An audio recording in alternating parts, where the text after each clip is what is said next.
For joining us on this particular show, the Business and Wealth Show with Mac Attram, your host. Today, I have our special guest, Shannon Kuykendall, who's the founder of LinkedIn. We are going to be talking all things marketing. How do we attract the right people to us, to our business, so that we can serve them, help them, and with the intention that they pay us? How do we find these people? What's the best and easiest way to do that using Shannon's expertise? Very interesting background. So stay tuned. Shannon, welcome to the Business and Wealth Show.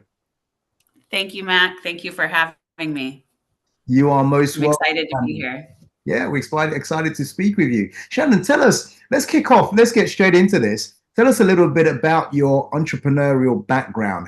What got you started as an entrepreneur in doing what you're doing now, I suppose? So I got started as an entrepreneur in 2005. I was a sales assistant, and I have a number of skills, and I was working at a regular job, and I was just no one was taking advantage of all the other skills that I had to offer. And so I allowed myself to get fired. That's And that was because I needed to be able to figure out what I wanted to do next. I was kind of a precipice for me. And when you're unemployed and you're job seeking, you're kind of just throwing a bunch of stuff out there to see what sticks. And so a gentleman reached out to me, and he wanted me to basically put his invoices into a database and send them off to. He was a roll-in food distributor. So he took care of a lot of food exports that go into restaurants, and so I would need to process the invoices. But my big thing was at that time was I really wanted to work from home. I had a teenage daughter, or a daughter who was about to be a teenager, single mom, and I just knew I didn't want to do any more commutes because you're spending 30 to 45 minutes to go 12 miles, and I just didn't want to do that anymore. And so this gentleman who reached out to me, he was like, well, yeah, the job's in the job that I need you to come to Beaverton. Well, Beaverton is about a 30-minute drive from where I'm at. And I just was like, you know what? I don't know if this will work. And he's all, I only need you to come for a week. He's all, if you have a computer at home, you can do everything from home. And the light bulb went on, and I was like, this is fantastic. So, and that's how the work from home for me started. But the entrepreneurial part didn't start just yet. I needed to pick up more hours. He only had 15 hours a week for me. I'm still in the mindset of trading time for money. Right. I haven't gotten to that place where it's package deals and you're not trading time for money. But it was through that process of working with him, I started researching. And I don't know if you remember back in the early 2000s, the really long sales pages. Like if you saw any form of internet marketing, it was a sales page that went on and on and on and on. Right. I used to build those. Oh, really? Wow. By hand. Yeah. Creating a style sheet using HTML. But I figured out there was a service where you could be a virtual assistant. And so I was like, okay, the company hired me to be a VA. But after about a month of that, I was like, you know what? They're the middleman. They're the ones that are getting the client. They're taking their piece, and I'm only making $10 an hour. Right. I know how to build a website. Like, I'm highly technical. Why? I'm going to cut out the middleman.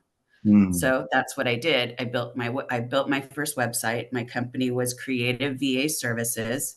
I put my information on Upwork. I think it was called something different at the time.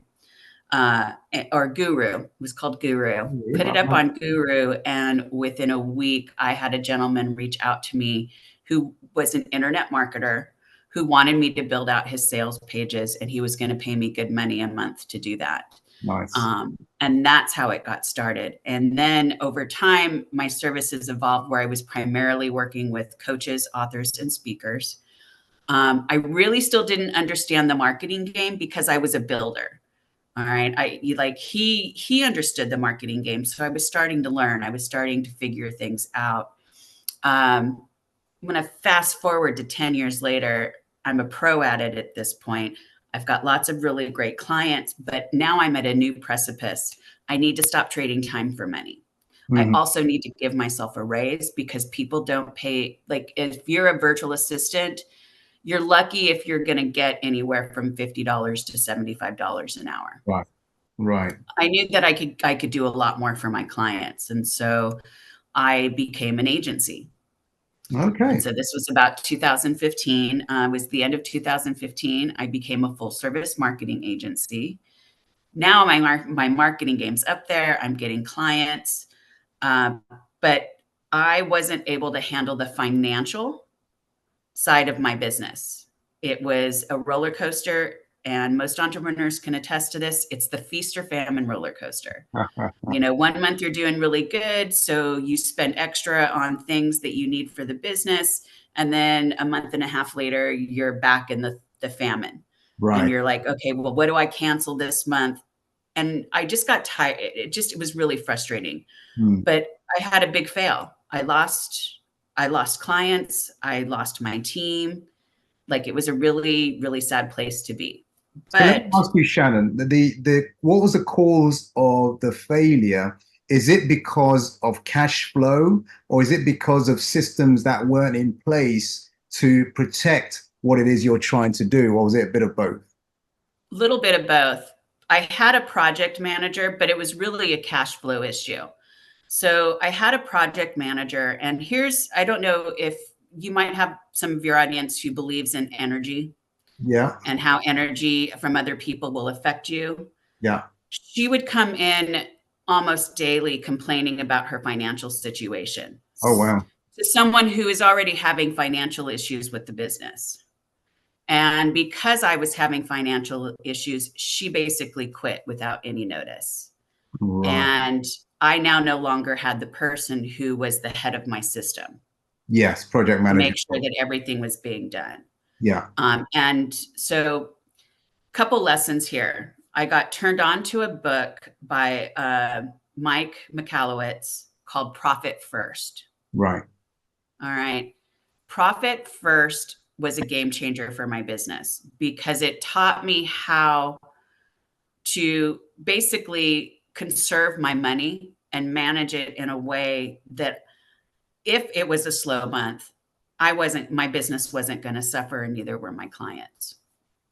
I also learned that the energy that this woman was bringing into my business was really affecting it because it was making it even worse. All Mm. right. So in a way, it was a blessing that she left. But because I was struggling, I did hire a coach at that time. Right. And the coach encouraged me to look into LinkedIn. Mm. And that's how LinkedIn became. So during this time that I don't have a business, for some reason, I am still generating leads on LinkedIn, but I Interesting. can't fulfill. I can't help anybody. But I was a partner with a company called Digital Marketer out of Yeah. Austin, Texas. Yeah. I know them. And this was back in the early days. I'm a second generation legacy. I was a second generation legacy partner. So I reached out to 3 partners that I had a really great relationship with. And I said, hey, generating these leads on LinkedIn, but I can't fulfill. Can your agency fulfill? And I let them know I'm sending them to the other 2 people because I know one size does not fit all. All right. Right. You know, someone may not be able to work with Carlos, but they'll be able to work with Gene, that Yeah. kind of thing. Yeah. So, and I just said, if you close them, I would like a 20% kickback. And they're like, no problem. We can do that. Yeah. And so for about 3 months, that's how I did it. And during that time, that gave me the opportunity to still make some money, but be able to develop the system that I now currently have. Also, And this and so the system is a full system of lead generation using LinkedIn. excellent. I want to go down that line a bit more in a moment. What was your biggest lesson before I go into your expertise, which is marketing, which is LinkedIn, how to generate leads through LinkedIn? We want to hear all about that. What was your biggest lesson from business failure to business turnaround, and where you are now? What was the biggest, if there was one or two biggest lessons for you? The first one was I needed to get my finance. I needed to make friends with my money. All Right. right. It was a complete and utter mindset overhaul when it came to the finances. When you have money issues, it goes back. It goes back to childhood. So I Right. had to have a complete awakening and a mindset adjustment to that. That was the lesson. And then the other lesson was to really listen to what people are saying, because the red flags appear. The gal that was helping me, there were a ton of red flags that I chose to ignore, that I later found out from people who worked on my team. Mm. Listen to the red flags. Like, fire, if you've got someone who is toxic to your organization, fire them. I don't care if they're a friend, like, it doesn't matter. Fire them, because it's detrimental to your business. Right. So Like, your business, if you're trying to attract people to your business and there's any form of negative energy around you, that makes it harder to penetrate. It makes it harder to get those new clients. fantastic. So I that was my big lesson. That's a big lesson. Thank you for sharing that. Now let's talk about Absolutely. your work as a CMO. You still do the fractional CMO work. Tell us a little bit about what that means for our small business owners listening in. What is I know what a fractional CMO is, but they may think at one point, I may need this, or I may need Shannon's help now. And also we want to look at the LinkedIn work you do and how that generates leads. Let's start with the fractional CMO. Absolutely. Fractional CMO actually kind of came about naturally, because when my clients would bring me in to do their work with LinkedIn, because my done for you services, I saw a lot of holes in their business that needed plugged up, and they were marketing holes. You know, you can't do a lead generation campaign without any form of an email follow-up. So it Right. was like, okay, I had to talk to them about what happens to your sales, to the people after your sales call. All right. Where do they go? Do they go into an email campaign? Are you following up? Are you putting an appointment on your calendar to remind you to follow up? This is where automation comes in. All Right. right. So as a fractional CMO, I would come in and either I would do the work for them, or I would help their team get the work done. Mm-hmm. Most of the stuff that I do, it's about me coming in and saying, okay, here's the plan, and then having their team build that out. Got it. Got it. Got it. So for someone who may not be so versed in lead generation in terms of follow and also follow up in their marketing, you can come in, automate a lot of this for them so they can now start creating consistency in lead flow, in lead generation, and to the close. Fantastic. Link her in. Excuse me. Link her in. So, yeah. You okay? Need some water? You good? Yeah, I Yeah. do. Sorry. I'll have some water because you're having water. Fantastic. Get that little dry Yeah. tickle in your throat. Yeah, whenever I do these calls, I always have some water next to me because you just never know when that dries up and then you can't. Yes. So, Exactly. listen, Shannon, link her in. Tell us about your work then, because it's very much LinkedIn focused, and we have a lot of people who use LinkedIn. How can they use that for? How can people use LinkedIn for lead generation? How does all that work? So it's two systems that combine to make one system. The first part of it is creating content and showing up on LinkedIn, providing value, sharing your story, talking about your business, talking about your business journey. So that's the first part of it. The second part of it is doing outreach to the people that you're connecting with and starting a conversation, not promoting. Sorry. No problem. Not promoting necessarily your business, but asking them questions, addressing pain points that they may have.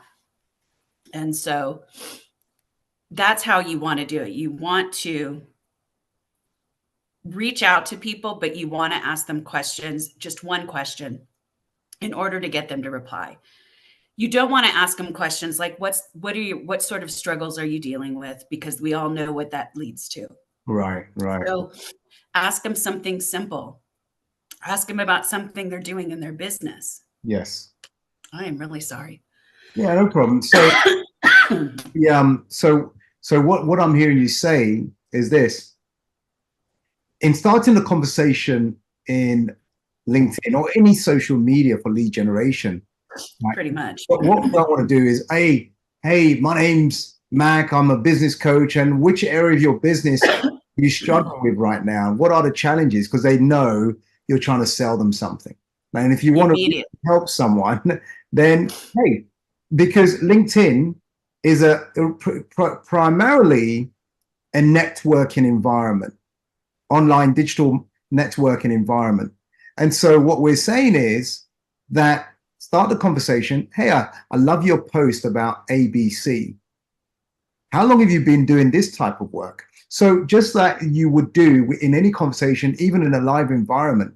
Hey, I like your suit you're wearing. Where did you buy it from? You know, just open the conversation so it doesn't sound so salesy, so markety. I'm just filling the gap, Shannon. Let's go.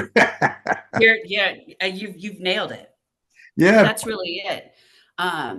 Coming, like, if you receive a message from somebody that is more than a paragraph long, move on, move on. because all of it is it's all sales. All right. I don't, when you approach me in the DMs, you don't want to send me your life story. Share your life story in your content, Correct. but don't share your life story with me when you're sending me a message. Yeah. All right. So Yeah. ask me a question that is going to get me interested in having a conversation with you back. Yeah. Yeah. I love that. I love that. Do you have, bless you, by the way, do you have 2 or 3 tips that people, for LinkedIn specifically, because that's your expertise, that people should be doing and not doing? What are 3 tips to get LinkedIn lead generation working for you? First tip, don't spam. No spamming. Got it. Space your messaging. Don't send me a message on Monday, then Wednesday and Friday. Okay. Send me one message. Give me at least 48 hours to reply, and then wait 2 weeks to send me another message. Wait 2 weeks, right? Why the 2 weeks wait before we come to number 3, by the way? Because then it feels spammy. It feels desperate. Right. And the whole point of sending the next message, if I don't respond, the whole point is to get me to respond to the message. All right. When I create these campaigns, I'm so sorry. That's fine. It has something anyway, when I create these campaigns, we got the dog, I'm coughing. That's fine. This is real life, people. We're here live, so go for it. So when I create these campaigns, the whole point is I ask a question that's going to get the engagement back. And I'm looking for some level of interest throughout the conversation. All right. So there needs to be time. All right. But if I don't get a response, then I'm going to ask a different question the next message I send out. But I'm going to wait 2 weeks, because otherwise it's spammy and it's like email marketing. Lead generation is not email marketing. It is a nuanced approach. And in a sense, we are going in cold, but that's the whole point of the content. These people, when I reach out to connect with them, the first thing they're going to do is look at my profile. They're going to know who I am and what I'm about. I don't have to sell myself. My profile will do it for me. I just want to start a conversation. Right. Got it. Why LinkedIn for small businesses? Why not? I mean, for you, why are you specializing in LinkedIn rather than Instagram, rather than Facebook, rather than Twitter? Why LinkedIn? And why is that so important for entrepreneurs? So LinkedIn, there's 2 ways to approach LinkedIn. If you're looking for work or if you're B2B. Right. LinkedIn's not in my opinion, LinkedIn is not the place for B2C. That's Facebook, that's Instagram, that's TikTok, and all the others. That's your B2C. I don't focus on that. B2C, consumers are a different breed of people. Whereas business to business, I'm dealing with people who have the same mindset that I do. They understand business. They understand I'm on LinkedIn. As much as you hear people complain about being marketed to on LinkedIn, they're doing the same thing. They've come to LinkedIn because they know a part of their pie is there. The Yes. people that are meant to work with them are there. Yeah. So that's why LinkedIn. It's very, very B2B focused. But at the same time, there are people on there. There's lots of people on there that are looking for work. Out of the 700 million people that are on the platform, there's only 6% who are actually producing content. And out of that 6%, there's probably only 1% of them that are producing exceptional content. Wow. And I'm trying to be part of that little tiny bit. So all right. here's what I'm hearing you say. In a crowded market where you've got 700 million people, they're using LinkedIn for various reasons, but only 6% are creating any content. In other words, only 6% in the market square are shouting, saying, hey, here I am. You might be interested in this. Hey, have you checked this out? This could be the best thing that could really help you and your business or your career. Only 6%. Listen, Shannon, your figure opens up a lot. It's like, if you are not making noise or waving or shouting and creating content, you're missing a huge opportunity. You're missing out. You're leaving money on the table, plain and simple. If your business is struggling, get on LinkedIn, put a system in place. If you're not ready to generate leads, start writing content. The third tip would be create a schedule and stick to it. If you do not have to write content every day. That's a myth. You do not have to write content every day on LinkedIn. I write content 3 days a week and I stick to my schedule. Right. That's it. Right. Monday, Wednesday, and Friday are the days that I write content. Monday, Wednesday, and Friday. Now, I did ask, and I forgot about it, number 3, in terms of tips. You may have answered it already. Yeah. To write content, to create a schedule and be consistent. It's about consistency and persistence. Persistence and consistency. Fantastic. For those who, let me say this, for those who want to learn more about lead generation and marketing through LinkedIn and getting better lead generation results, how can they connect with you, contact you? Where could they do that? So you can find me on LinkedIn. My LinkedIn name is Shannon T, as in Tom or Tara, Kuykendall. So you can find me on LinkedIn. You can also go to linkherin.com. Linkherin.com or Shannon T. Kuykendall on LinkedIn. We'll put the details in the show notes of this show as well. And I haven't finished yet. There's a couple of I just want to take a segue, then I want to come back to you with another question, maybe something I should have asked that I haven't asked that you may want to share in terms of marketing or in terms of LinkedIn. So for those of you listening or watching this on whichever platform, remember the algorithms love interaction. They love engagement. So please please follow if you're not following. Please subscribe.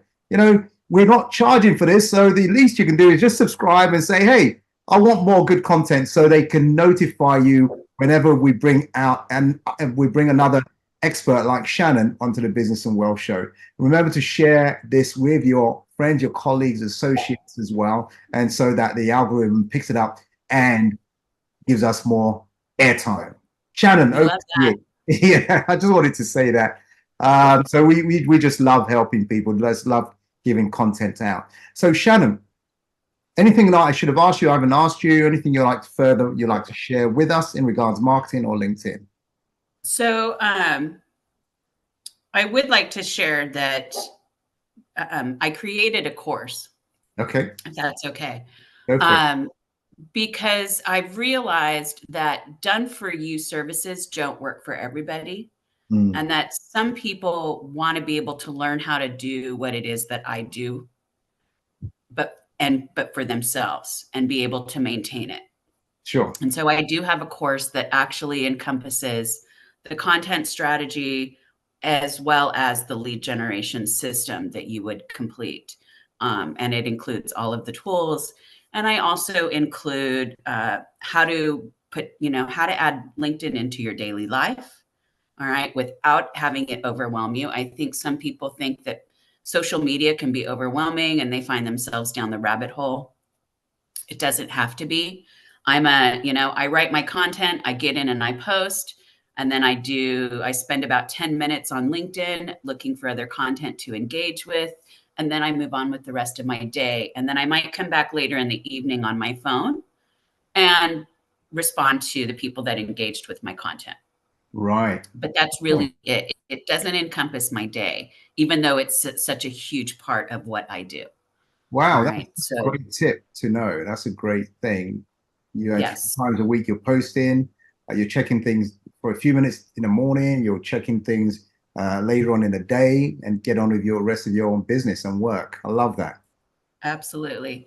And then the other one would be again, the consistency, just making sure that you're consistent. And then I also will teach at the very end of the course, I have a bunch of tips and tricks and hacks that only influencers use. Ah, So, but they don't get to see any of that until they complete the course because it's the last module in the course. So okay. So you they've got to learn the rules first before they can break them. learn the rules before breaking the rules. I love that. So Yes. check out Shannon Kuykendall and on linkherin.com, linkherin.com, or Shannon T. Kuykendall on LinkedIn. Catch up with her, DM her, ask her some nice questions. Say, hey, I was listening to you with Mac on the podcast and you said this. How about this? And then get into a conversation. No spamming. We don't like spamming. So yeah, no spam. Definitely reach out, ask me questions. I give away a ton of free information. For me, I'm not the kind of person that wants to keep it all to myself. For me, it's about helping people. How many people can I help? And so, I have a lot of people that come to me and they're just trying to figure it out on their own. Ask me questions. All right. One last thing too, turn on your creator mode. Creator mode is part of LinkedIn. And if you start writing content, you want to make sure you have it on because creator mode will allow you to see the analytics of how your content is performing. perfect. So all these great tips you're sharing as well. There's so many. Yeah, So I'm sure. I'm sure. Hey, reach out to Shannon, see how she can help you. Follow, like, subscribe, depending on which channel you are on. I want to say thank you, Shannon, for gracing us with your presence all the way from Portland, Oregon, across the pond there. And listen, thank you for your time and energy. I appreciate that. Until we speak. Thank you, Matt, for having me. You've been a wonderful host. Well, thank you. Until we speak again, bye for now, and everyone. Take care. Speak soon.